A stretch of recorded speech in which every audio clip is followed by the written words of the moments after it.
Bonjour, alors aujourd'hui en lecture-compréhension, on va terminer le récit de Samuel dans la toile et en première étape, vous allez d'abord devoir numéroter les étapes du récit dans l'ordre chronologique, donc dans ce qu'on a vu auparavant, dans les 5 épisodes précédents, les ranger de ce qui s'est passé en premier à ce qui s'est passé en dernier. Donc pour cela, je vous invite à ouvrir votre fichier page 132 et à donc faire d'abord la question 1 avant qu'on se retrouve pour la corriger.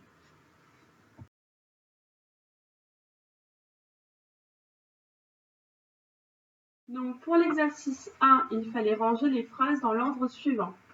En premier, c'est Oncle Julius a rapporté de son voyage un cocon renfermant une araignée. En deuxième, c'est Samuel a fait tomber le cocon et celui-ci s'est fissuré. En troisième, c'est une araignée exceptionnelle en est sortie du cocon une fois qu'il a fissuré. Elle a entouré Lionel de ses fils. Et enfin, en dernier, c'est Samuel a décidé de sauver son ami. Et donc, vous vous rappelez, on avait fini l'histoire où Samuel était lui aussi bloqué par l'araignée, mais il avait peut-être trouvé une façon de se débarrasser de l'araignée.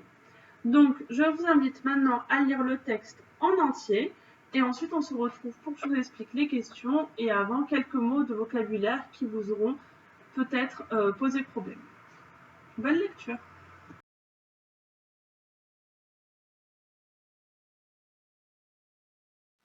Donc, dans ce texte, il y a peut-être des mots qui vous ont paru difficiles. Alors, à la première ligne, elle s'est élancée. Elle s'est élancée, ça veut dire elle s'est jetée sur le fil. Elle a pris appui sur le fil, si vous voulez, pour se lancer.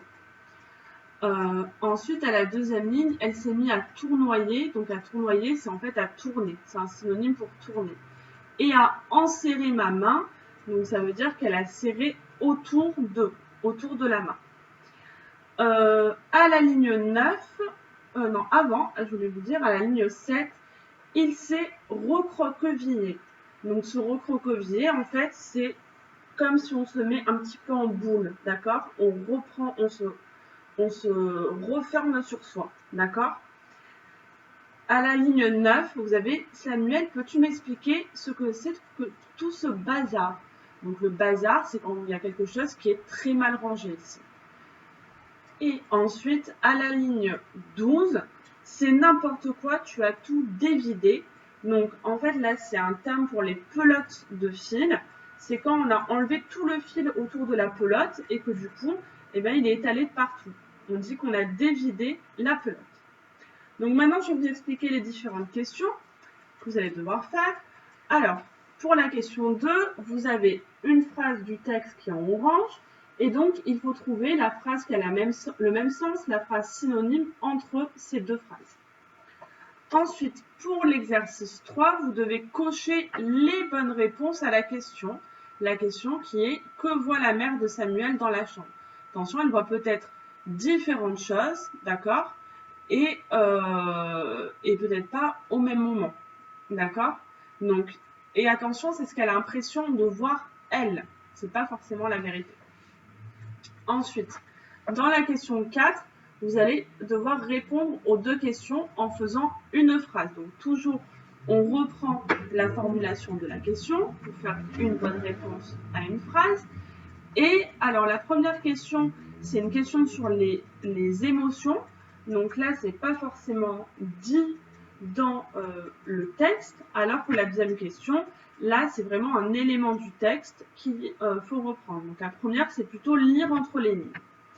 La cinquième question, donc vous devez entourer ce qui est fantastique dans le texte. Donc c'est-à-dire, fantastique, c'est ce qui n'arrive pas dans la réalité. D'accord?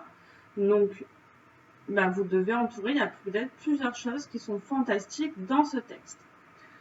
Dans l'exercice 6, vous avez deux résumés de ce récit et vous devez cocher le résumé qui correspond le mieux à ce que vous avez lu depuis le début.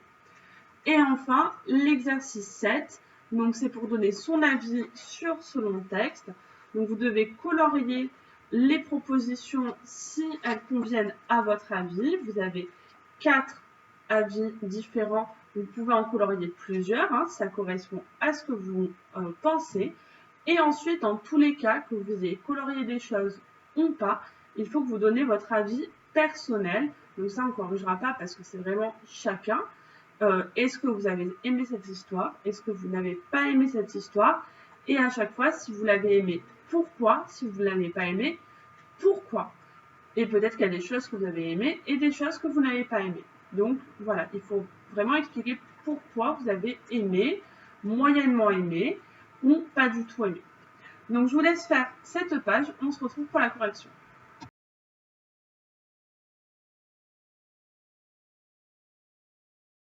Donc on se retrouve pour la correction de cette page.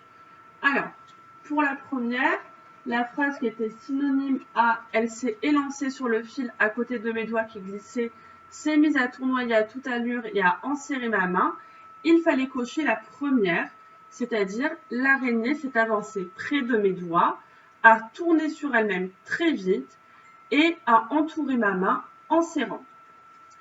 Ensuite, pour la troisième question, que voit la mère de Samuel dans la chambre? Eh bien, d'abord, elle a l'impression de voir des pelotes de fil complètement dévidées. D'accord? C'est ce qu'elle dit à la ligne à la ligne 11. Tu penses que c'est l'endroit pour jouer les acrobates avec des pelotes de fil? C'est n'importe quoi, tu as tout dévidé. Et ensuite, elle voit une araignée sur le sol, la deuxième proposition. Donc, à la ligne 19. Et c'est quoi cette horreur? A-t-elle fait en découvrant sur le sol l'arachnide qui avançait vers elle? Donc, elle n'a pas l'impression de voir une gigantesque toile d'araignée. À la ligne 4, la question 4, répond aux questions par une phrase. Donc, quelle est la réaction de l'oncle Julius lorsqu'il voit les araignées écrasées? Donc, il fallait se pencher sur quand il dit « Je me suis juste trompé de quelques années sur le sommeil de la pauvre petite. Eh bien, il va falloir que je retourne en chercher une autre. » Donc, c'était sur cette parole de l'oncle Julius. Donc là, dans cet extrait, on peut voir que l'oncle Julius, il est déçu parce qu'il va devoir retourner en voyage pour trouver une nouvelle arachnide qui est une espèce assez rare. D'accord? Donc moi, j'ai marqué « L'oncle Julius est déçu lorsqu'il voit l'araignée écrasée ». Vous avez peut-être formulé différemment. Ce qui est important, c'est de voir cette idée de déception ou de tristesse. Les deux sont bonnes. Il n'est pas en colère parce que ça se voit quand il parle qu'il n'est pas en colère. D'accord? Donc c'était plutôt de la déception ou de la tristesse. Et ensuite, comment appelle-t-il l'araignée? Eh bien là, il fallait revoir toujours dans ce même passage sur le sommeil de la pauvre petite. Et après, c'est repris à la ligne 31, la pauvre petite. Donc du coup, il fallait répondre, il appelle l'araignée la pauvre petite. Donc, pareil, vous avez pu le formuler différemment, mais ce qui était important, c'était de retrouver la pauvre petite. Ensuite, dans l'exercice 5, les éléments fantastiques de ce texte. Eh bien, c'est le fait qu'il y ait une araignée qui ne se réveille que tous les 30 ans. Ça n'existe pas dans la vraie vie, donc c'est un élément fantastique. Et le fait qu'une araignée puisse retenir un enfant prisonnier dans sa toile. Ça, on avait vu la dernière fois que c'était un élément fantastique. Par contre, les voyages de l'oncle Julius, ils peuvent très bien exister dans la vraie vie. Ça peut vraiment être un aventurier qui va essayer de découvrir des espèces animales dans différents endroits de la planète. Ensuite, dans le 6, coche le bon résumé. Eh bien, il fallait cocher le premier résumé. Puisque dans le deuxième, eh bien, c'est comme si on parlait des exploits d'un voyageur, donc ici l'oncle Julius, pour découvrir le cocon. Or, ça c'est juste au début du texte, on nous dit que l'oncle Julius a découvert donc un cocon, mais on ne raconte pas comment il a fait pour découvrir ce cocon. L'histoire, elle se concentre plus sur la rencontre entre les enfants, donc Samuel et Lionel, et cette araignée fantastique. D'accord? Donc voilà pour cet exercice et pour la fin de l'histoire Samuel dans la toile. La 7, vu que c'est votre avis personnel, on ne va pas la corriger, hein, chacun a le droit d'avoir son avis. Et puis, la semaine prochaine, on commencera une nouvelle histoire qui s'appelle Le Château des Enfants Gris, qu'on verra en entier également, donc sur plusieurs épisodes pour voir toute l'histoire. Donc, je vous souhaite une bonne journée et on a fini pour ce récit que vous avez donc lu en entier.